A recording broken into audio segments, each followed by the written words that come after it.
Assalamualaikum warahmatullahi wabarakatuh. Saya Muhammad Ahmad bin Azlan dan tiga lagi ahli kumpulan saya iaitu Muhammad Zakwa, Muhammad Afdal dan Muhammad Arif Hikman ditugaskan untuk membuat video dokumentari tentang saranan dan penyelesaian terhadap isu semasa. Okey, kita pergi kepada isu yang pertama iaitu pembuangan bayi. Setiap 3 hari akan ada seorang bayi yang dijumpai dan dibuang sama ada ia hidup atau mati. Okay, walaupun ia sesuatu yang menyayat hati tetapi dan tidak berperi kemanusiaan, tapi ini yang berlaku di masyarakat kita.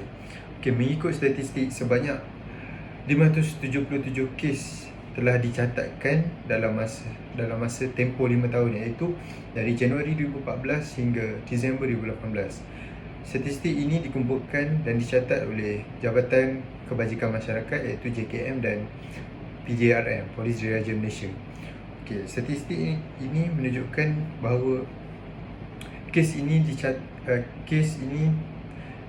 mendapati kes tertinggi iaitu di Selangor di mana 143 kes dicatatkan dalam masa 5 tahun. Dan polis mendapati yang bahawa tempat-tempat yang gemar dilakukan untuk isu pembuangan bayi ni dah di kawasan perumahan. Okey. Kita tengok contoh gambar pembuangan bayi yang telah dapat ditangkap.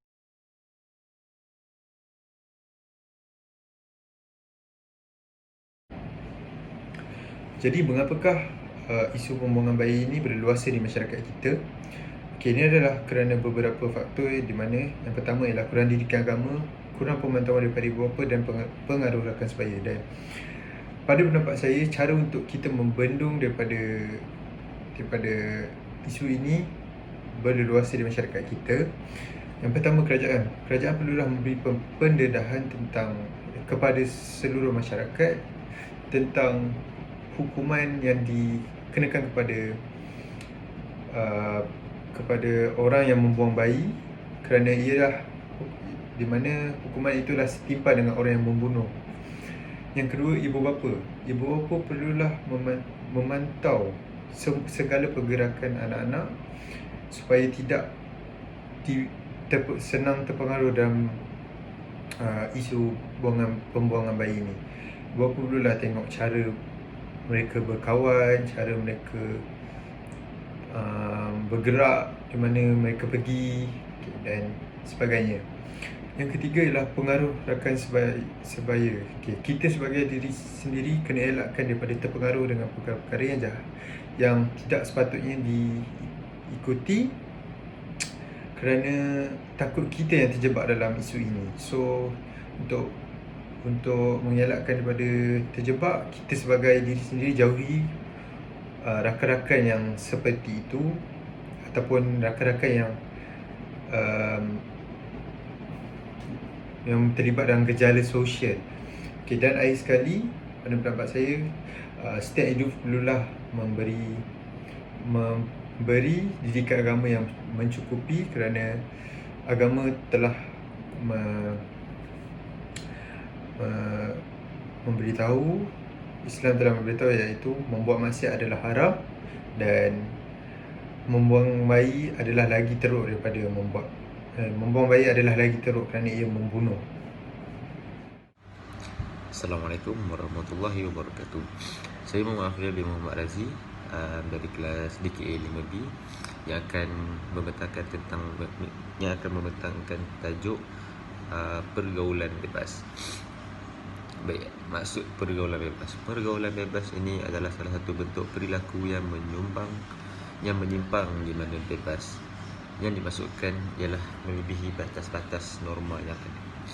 Selain itu maksudnya adalah terlepas dari kewajipan, aturan, tuntutan nilai agama dan nilai kesusilaan. Baik. Apakah faktor yang menyumbang kepada perkara pergaulan bebas ini? Yang pertama adalah diri sendiri, yang kedua institusi keluarga, yang ketiga rakan sebaya, selain itu masyarakat dan juga media massa. Apakah kesan pergaulan bebas ini kepada individu. Yang pertama, individu, masyarakat, agama dan negara. Yang pertama adalah keutuhan akhlak, menjejaskan imej negara, menjejaskan masa depan seseorang itu. Penyebaran penyakit juga akan berleluasa dan lain-lain lagi. Apakah saranan atau cara penyelesaian masalah ini berdasarkan Islam? Yang pertama, kita haruslah menjadikan Rasulullah SAW adalah sebagai model yang patut dicontohi. Kerana dengan mencontohi Rasulullah SAW, kita akan menjadi seseorang yang mempunyai akhlak yang baik. Selain itu adalah peranan ibu bapa. Ibu bapa juga harus memberi peranan yang sangat penting dengan menunjukkan contoh dan teladan yang baik kepada anak-anak. Jadi anak-anak akan mengikutlah contoh-contoh yang baik yang ditunjukkan oleh ibu bapa mereka. Selain itu adalah dengan melaksanakan perintah amar ma'ruf nahi munkar. Ini akan membuatkan seseorang itu berfikiran positif terhadap apa-apa juga keadaan. Dan akhir sekali, saranan yang terakhir adalah dengan mendirikan solat. Kerana sesungguhnya solat itu adalah pendinding diri seseorang Muslim. Sekian, terima kasih. Assalamualaikum warahmatullahi wabarakatuh. Nama saya Muhammad Arif Iqmal bin Abi Samad. Hari ini saya ingin menceritakan sedikit tentang penyalahgunaan dadah. Apakah itu dadah? Dadah ialah sebarang bahan kimia yang digunakan pada bahan manusia ataupun badan haiwan untuk mensiasat ataupun merawat penyakit. Dadah akan mengakibatkan ketagihan, kemerosotan kesihatan atau kelenturan akhlak pengguna apabila dimakan, diminum atau dimasukkan ke dalam badan tidak mengikut peraturan. Menurut National Anti-Drugs Agency ataupun Agensi Anti Dadah Kebangsaan, bahawa purata kes penyalahgunaan dadah setiap tahun di Malaysia ialah 130,000 kes. Mengikut statistik Agensi Anti Dadah Kebangsaan juga, pada tahun 2019, kes yang tertinggi direkodkan ialah di negeri Kedah, iaitu sebanyak 3,580 yang kes yang telah direkodkan. Dan yang terendah pula ialah di wilayah Persekutuan Putrajaya, iaitu sebanyak 35 kes. Baiklah, bagaimanakah seseorang itu mula terjebak dengan kegiatan dadah ini, penyalahgunaan dadah? Baiklah, ianya bermula mengikut statistik Agensi Anti Dadah Kebangsaan. Pengaruh rakan sebaya ialah faktor utama seseorang itu terlibat dengan penyalahgunaan dadah, dan diikuti juga dengan stres. Apabila seorang itu stres, dia ingin mencari sesuatu yang lain untuk menenangkan dirinya, lalu dia juga terjebak dengan penyalahgunaan dadah. Dan yang terakhir sekali ialah ingin tahu. Itu ialah yang tersikit sekali. Baiklah, apabila seseorang itu terlibat dengan penggunaan dadah, dia akan menghadapi komplikasi seperti kebersihan dan kesihatan diri mereka akan merosot, dan juga ianya akan menjejaskan kesihatan mental, prestasi pelajaran, hubungan sosial dan juga status kewangan. Baiklah, cara untuk mengatasi penyalahgunaan dadah ialah, pertama sekali, kita mestilah kuatkan didikan agama, seperti contoh menghadiri kuliah-kuliah ataupun menduduki kelas ataupun mengikuti program-program kesedaran diri. Yang kedua, kita juga perlulah mengamalkan gaya hidup sihat agar kita dapat terus kekal hidup dengan lebih sejahtera. Assalamualaikum warahmatullahi wabarakatuh. Bersama saya Muhammad Zakwan bin Zulkarnain. Nombor kad matrik saya ialah 17 DKA 18F1045. Okay. Topik pada hari ini adalah saranan dan idea penyelesaian terhadap isu budaya Hinduisme. Okay.